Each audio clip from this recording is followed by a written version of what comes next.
하이델베르 요리 문답 제2문답입니다. 위로 가운데 살기 위해 알아야 할 내용. 마태복음 11장 28절입니다. 수고하고 무거운 짐진 자들아 다 내게로 오라 내가 너희를 쉬게 하리라. 누구나 들으면 기분 좋은 말이 있습니다. 복 받으세요. 입니다. 새해가 되면 서로에게 모두 덕담을 나누며 새해 복 많이 받으세요. 라고 표현합니다.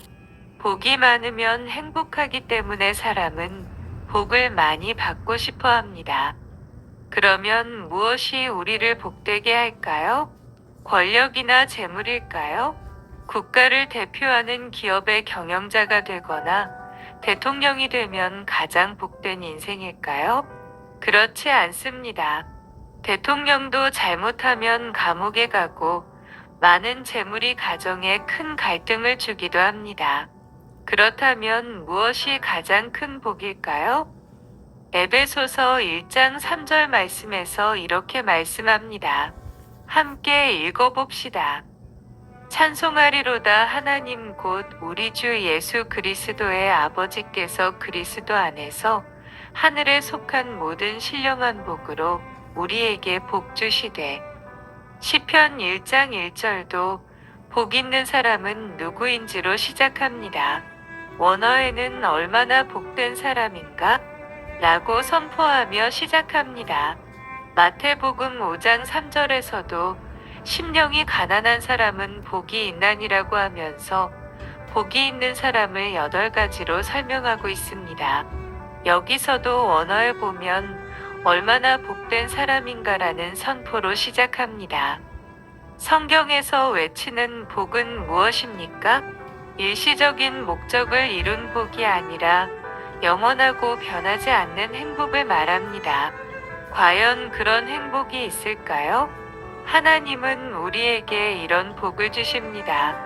그런데 이런 복을 누리기 위한 전제가 있습니다. 그것은 먼저 불행을 제거해야 합니다. 인생의 모든 불행은 어디서 올까요? 운이 나빠서일까요? 아닙니다.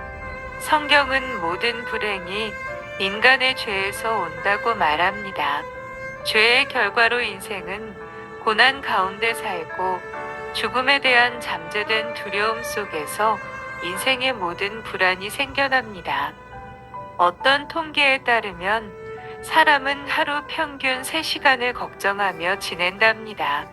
그 걱정은 절대 일어나지 않을 일에 대한 걱정이라고 합니다.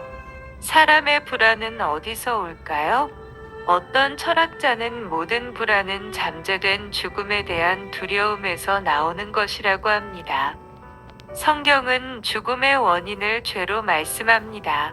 죄는 최고의 선이며 창조주인 영원한 하나님을 망각하고 인정하지 않는 것에서 시작됩니다. 죄의 문제를 해결해야 복된 삶의 길이 열립니다. 하나님은 우리의 복된 인생을 위해서 죄의 문제를 해결해 주시고 구원의 길을 열어주셨습니다.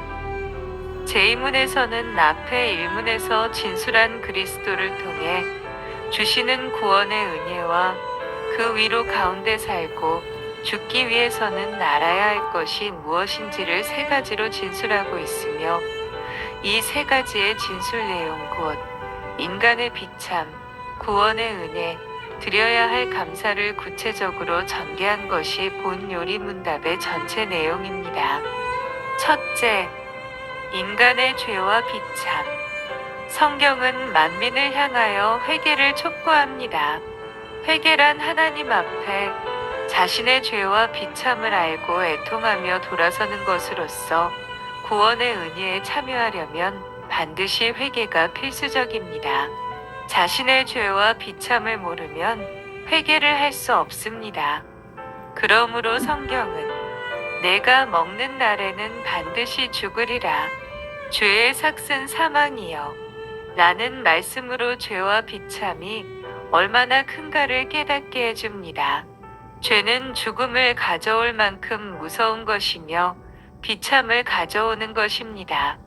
인생은 누구나 세상에 태어날 때부터 피할 수 없는 죽음의 저주를 짊어지고 나오게 되는 것은 그만큼 우리가 큰 죄인들임을 알게 해주는 것입니다. 또한 예수 그리스도께서 우리를 위하여 십자가에 못 박혀 죽으신 끔찍한 사건은 우리의 죄와 비참이 얼마나 큰가를 증명해 주는 것입니다. 둘째, 죄와 비참에서 구원. 인생이 죄와 비참함에서 구원을 받는 것은 자신의 노력이나 수양에 의해서가 아닙니다. 어떤 인생도 자신 스스로는 죄의 해결이나 구원을 이룰 수 없습니다. 그러므로 하나님께서는 그의 아들 그리스도를 세상에 보내셔서 십자가를 지고 피 흘려 죽게 하심으로 세상 죄를 담당하게 하신 것입니다. 그리고 이 그리스도를 믿는 자들에게는 죄의 용서와 구원의 은혜를 베푸시는 것이 하나님께서 정하신 유일한 구원의 방법입니다. 예수 그리스도가 하나님의 참 아들이심과 그의 피 흘려 죽으심은 나의 모든 죄를 위한 대속적 죽으심으로 믿는 것입니다. 이 믿음 외에는 어떤 것이나 방법으로도 죽음의 비참에서 구원받을 수 없음을 알아야 합니다. 구원의 길은 죄인인 인간 스스로 만들어갈 수 있는 것이 아니라 오직 하나님께서 구원의 길로 주신 예수 그리스도를 믿는 것밖에는 없습니다. 셋째, 구원의 은혜에 감사. 그리스도를 믿음으로 구원의 은혜를 받은 신자들은 그 구원을 주신 하나님께 감사와 기쁨의 순종으로 하나님 사랑과 이웃에 대한 사랑을 나타내야 합니다. 이를 위해서 신자들은 순종의 규범으로 주어진 계명을 사랑하고 실천하는 삶을 살아가야 합니다. 자신을 하나님께 드리는 헌신의 삶으로 선행의 열매들을 맺어 하나님께 영광을 돌려야 하는 것입니다. 감사합니다.